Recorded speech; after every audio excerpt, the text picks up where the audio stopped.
जय जगन्नाथ। नमस्कार दर्शक, मु निरंजन महापात्र। प्रार्थनार विशेष कार्यक्रम बकुल अमावास्या बा बौल अमावास्या ए कार्यक्रम को आपण मान को स्वागत। दर्शक बंधु, भारत वर्ष रे पुण्यभूमि होउची उत्कल भूमि। कहती पृथ्वी सरसे भारत कमल ता मध्य केशर पुण्य नीलाचल, अर्थात नीलाचल धाम रे कोटी ओडियार मौड़मणि प्रात स्मरणीय चिर वंदनीय प्रभु जगन्नाथ विराजमान करिसेंती एवं पतित मान को उद्धार करिया पाई पतित पावन बाना उड़ेइचंती। पतित पावन भाव रे स्वयं श्रीवत्स खंडशाला रे पूजित होउछंती। एई 12 मास रे 13 लीला लगाइछि चकाडोला, अर्थात 12 मास रे 13 पर्व पालित हुए श्रीक्षेत्र रे। क्षेत्र भितरे क्षेत्र नहीं ता पूरी श्रीक्षेत्र भलिया। ए श्रीक्षेत्र भलिया आउ क्षेत्र नहीं। क्षेत्र शब्द आसिले मनरे गोटे उक्ति आसे जे क्षीयते पाप जत्र तत्र क्षेत्र, अर्थात जो क्षेत्र रे प्रवेश करिला मात्रे समस्त पाप दूरीभूत हो जाए, मनरे शांति आसे, विश्वास आसे। से विश्वास ठाकुर प्रभु जगन्नाथ पाखरे अनेक पर्व पालित हुए। तन्मध्यरु बकुल अमावास्या बा बौल अमावास्या होची अन्यतम। आसंतु जानिबा ए बकुल अमावास्या कौन, काहींकि बौल अमावास्या नाम रे नामित होची, केबे पालित करा जाए, काहींकि पालन करू, तार कौन रहिछि तात्पर्य। हाँ दर्शक बंधु, अमावास्या शब्द उच्चारण कला बेले ता पूर्वरु मु बकुल अमावास्या कहूछि। अर्थात आपण जानिबे जे मासक होची दुईटी पक्ष, मासर कृष्ण पक्ष एवं शुक्ल पक्ष। कृष्ण पक्षर शेष दिन को आमे अमावास्या एवं शुक्ल पक्षर शेष दिन को आमे पूर्णिमा नाम रे अभिहित करिथाउ। आपण मान को मन रे प्रश्न आसीबो जे अमावास्या कौन। हाँ दर्शक बंधु, तिथि होची 15टी, प्रतिपदा, द्वितीया, तृतीया, चतुर्थी, पंचमी, षष्ठी, सप्तमी, अष्टमी, नवमी, दशमी, एकादशी, द्वादशी, त्रयोदशी, चतुर्दशी, शेष कृष्ण पक्षरे आसिब अमावास्या एवं शुक्ल पक्षरे मध्य से प्रतिपदा ठारू आरंभ करी शेष आसिब पूर्णिमा। कई कई कहती तिथि होची 15, कई कई कहती तिथि होची 16। चतुर्दशी पर्यंत शुक्ल पक्ष कृष्ण पक्षरे आसे। और अमावास्या पूर्णिमा दुईटी को नेले आमे 16 एवं कई कई कहती जे पूर्णिमा अमावास्या गोटे अमावास्या पूर्णिमा 15 तिथि बोली कहती। जहा हो मु आपण मान को कहिबी जे बकुल अमावास्या। बकुल कहिले बौल, अर्थात कहती आंब बौलई फगुण मासे दिग चहटई तार सुबासे। सत्य जुगरु जो फल कली जुग पर्यंत रही, अर्थात सत्य जुगरे थिला, त्रेता जुगरे थिला, द्वापर जुगरे थिला एवं कली जुगरे मध्य रही। तेणुकरी आमे आंब को एवं आंबर पत्र को एवं बौल को आमे साधारणतः पूजा करिथाउ। प्रत्येक पूजा पाठरे आमे आंब डालटिए व्यवहार करताउ, किंतु ए बकुल अमावास्या रे आंब गछर बौल को स्वतंत्र भाव रे पूजार्चना करा जाए। मु टिकट पूर्व आपन कहूली जे आंब बौलई फगुण मासे दिग चहटई तार सुबास। जेतले फाल्गुन मास आसे, बसंत ऋतु आसे, ताले बने उपवने च विविधानि पुष्पाणि विकसन्ति। वन उपवन रे विविध प्रकार पुष्प प्रस्फुटित हुए, तार सुबास चतुर्दिग को बासे एवं आंबर बौलर बासना मध्य एही समय बासे।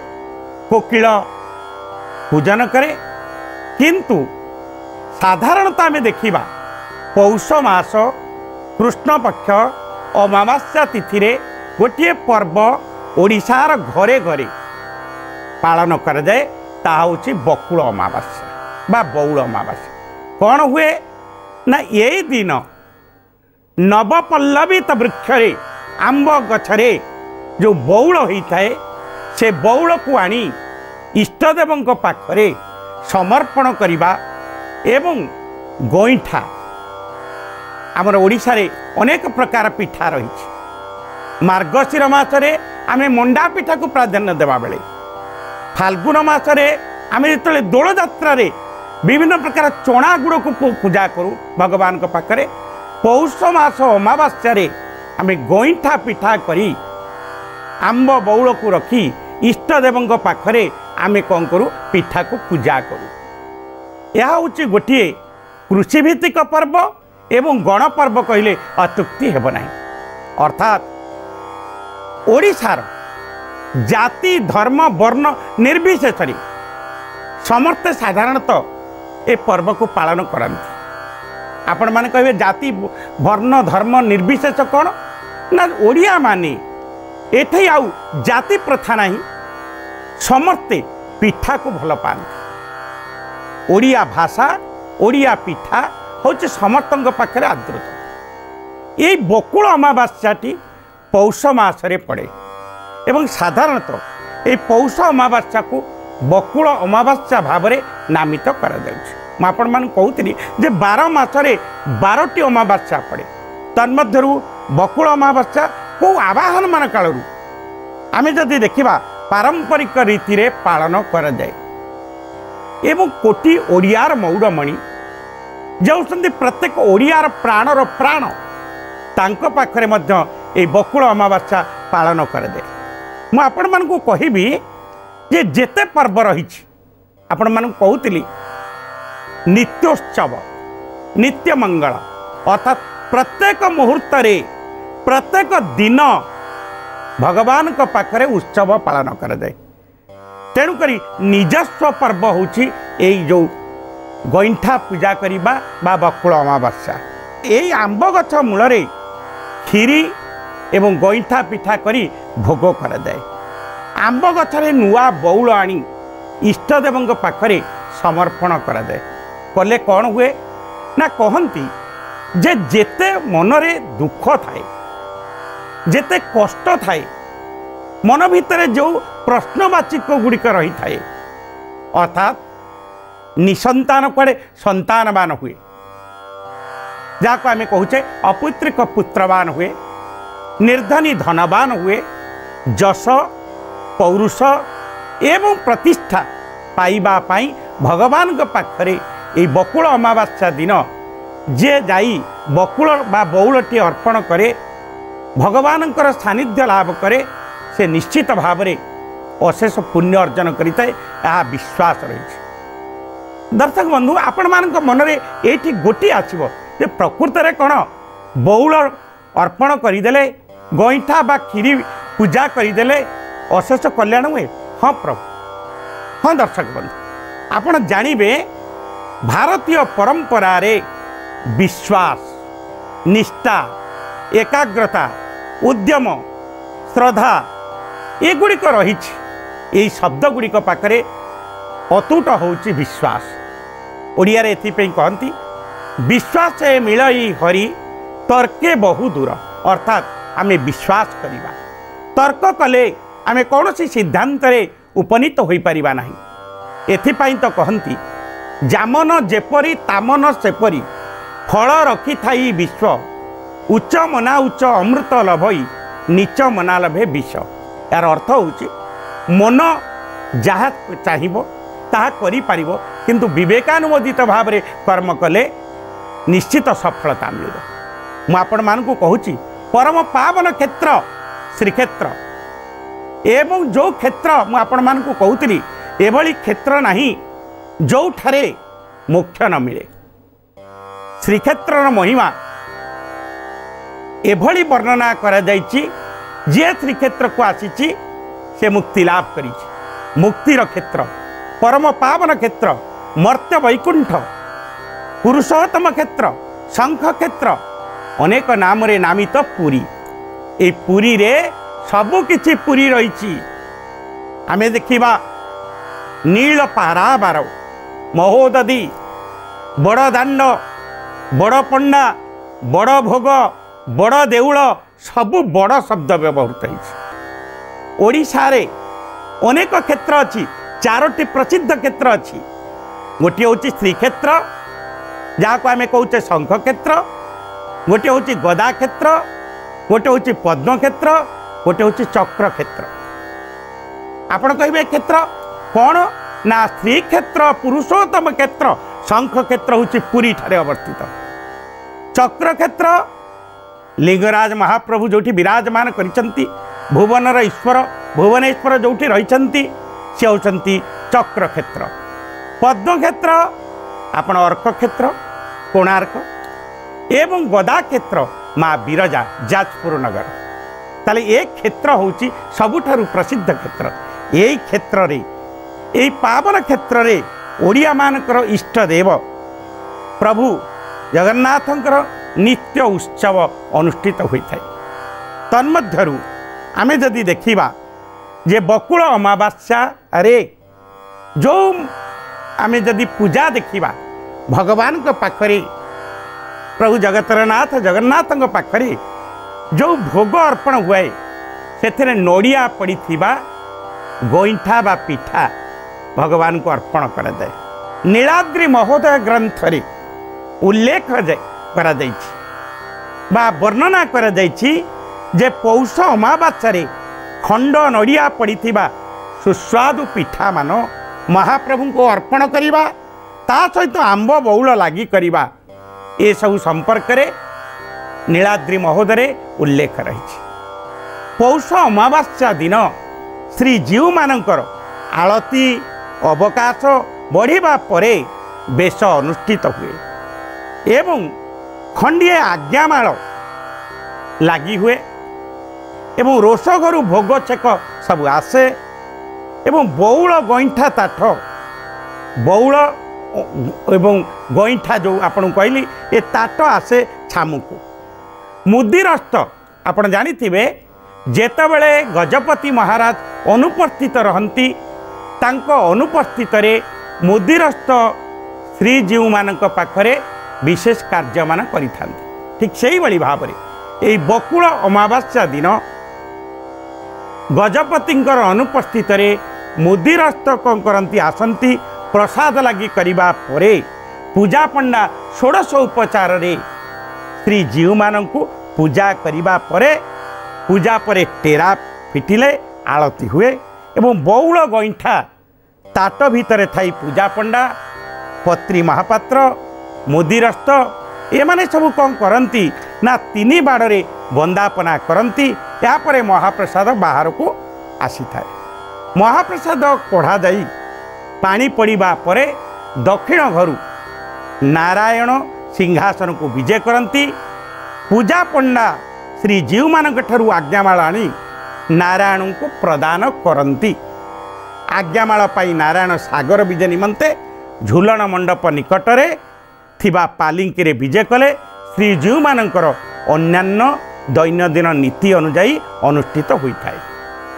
तेणुकरी ये जो बकुल अमावास्या मुझे आपण मानक कहूली जे साधारणतः कृष्ण पक्षर शेष दिन को आमे अमावास्या कही था।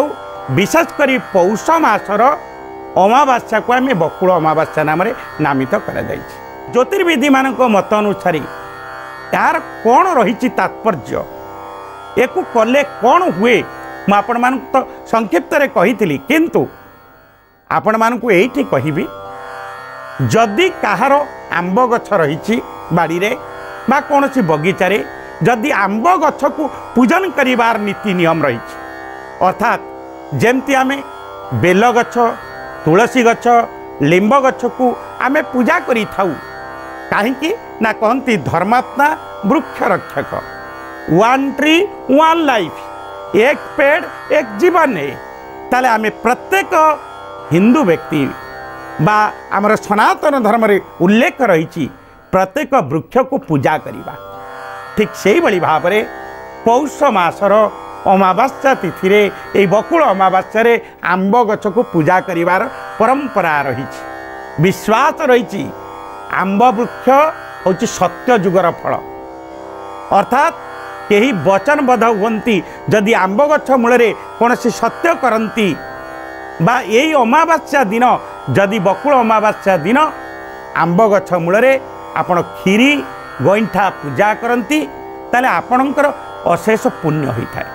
कौन पुण्य होता है आपण कहे खीरी तो पूजा करिबा गईठा पूजा करिबा कौन तार मूल्य रही दर्शक बंधु चारोटी कारण गोटे कारण हूँ जे गछटी हूँ सत्य जुगरू रही त्रेता जुगरे थिला द्वापर जुगरे थिला कली जुगरे रही आमे जेतले पूजा पाठ करूँ आंब पतर को तोरण भाव में व्यवहृत करूँ जेतले कलशटीए बसऊ आंब डालटीए बस आग थौ कलश थौ पानी दऊ एवं ता ऊपर गोटे आंब डाल दऊ तेणुक आंब डाल एवं आंब आपण जानिथिबे ये जो पौष मास परे आसे माघ माघ पर जो फाल्गुन आसे जेतले प्रथम फल हुए बौल जेतले फल हुए आमे आंब एवं चना गुड़ भगवान को पाखरे आमे दोल पूर्णिमा रे पूजा करूँ तेणुक ये आंब गछ मूल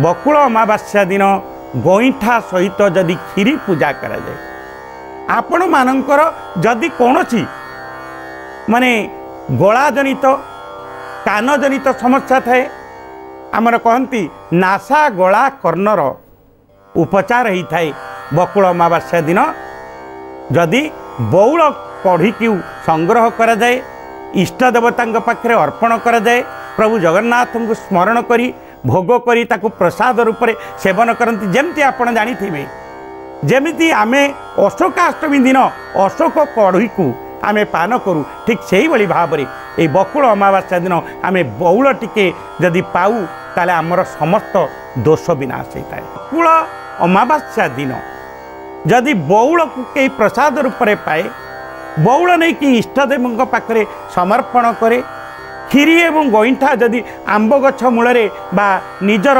इष्टदेवता पाखे भोग नैवेद्य करा जाए ताले समस्त पाप रोग कष्ट एथुरु निवृत्ति मिलता है।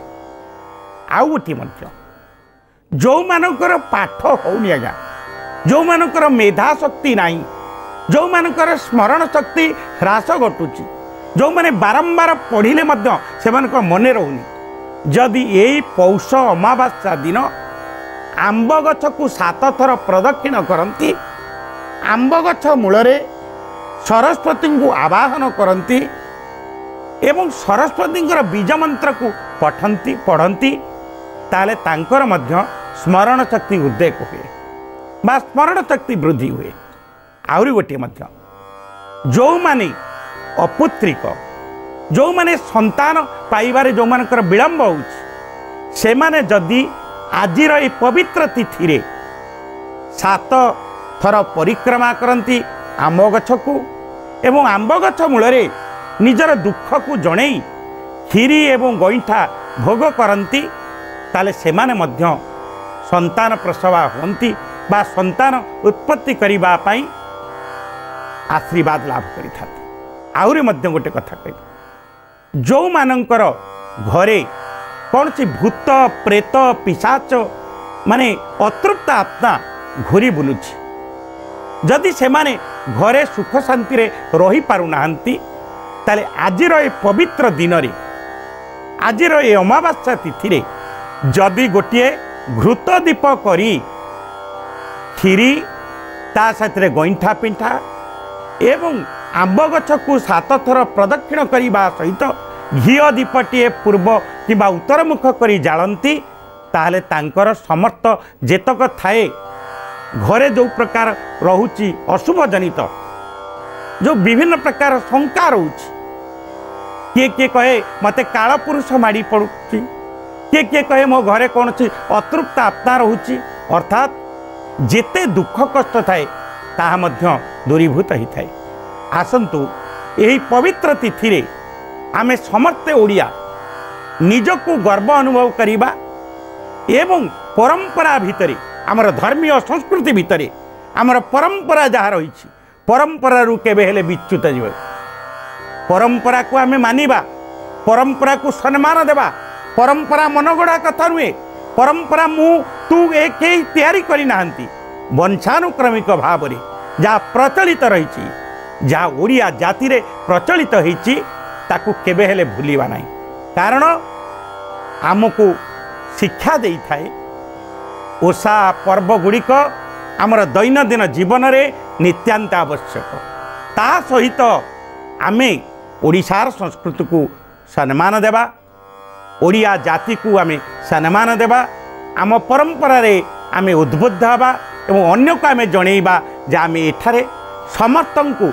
देवता स्वरूप पूजा करिबा। काष्ठ हो, पाषाण हो, तरु हो, समर्थ होउछन्ति देवता। तेणु करी जेभली भावरे आमे आजिर तिथि रे बकुल अमावास्या भावरे पूजा करुचे, आमे वृक्ष को प्रत्येक वृक्ष को पूजा करिबा। प्रत्येक वृक्ष हमको अम्लजान दौरान ताले आमे अम्लजान मध्य पाउचे। तेणुक आमे समस्ते आजिर तिथि संकल्प बदावा जे आमे गोटे गोटे गछ लगेबा।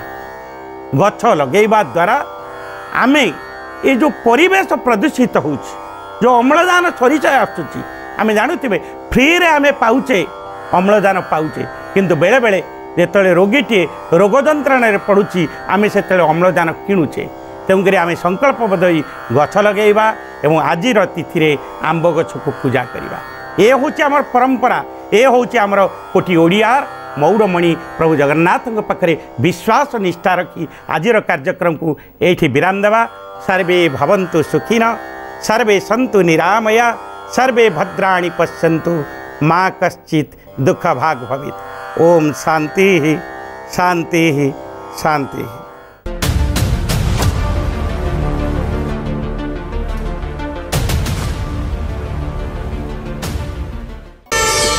प्रार्थना आम आनंदर उत्सव।